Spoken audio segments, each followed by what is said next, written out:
بسم الله الرحمن الرحيم. يا أيها المزمل قم الليل إلا قليلا نصفه أو انقص منه قليلا أو زد عليه ورتل القرآن ترتيلا إنا سنلقي عليك قولا ثقيلا إن ناشئة الليل هي أشد وطئا وأقوم قيلا إن لك في النهار سبحا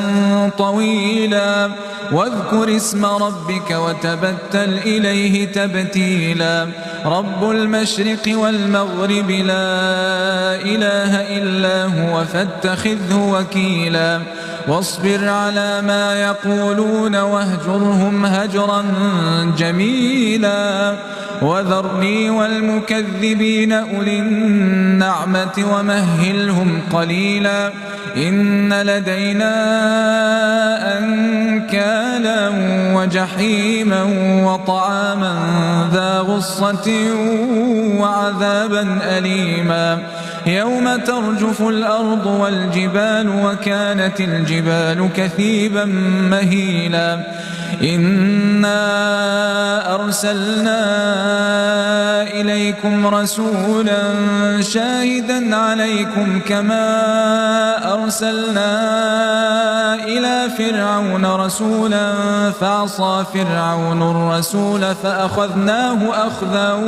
وبيلا فكيف تتقون إن كفرتم يوما يجعل الولدان شيبا السماء منفطر به كان وعده مفعولا إن هذه تذكرة فمن شاء اتخذ إلى ربه سبيلا إن ربك يعلم أنك تقوم أدنى من ثلثي الليل ونصفه وثلثه وطائفة من الذين معك والله يقدر الليل والنهار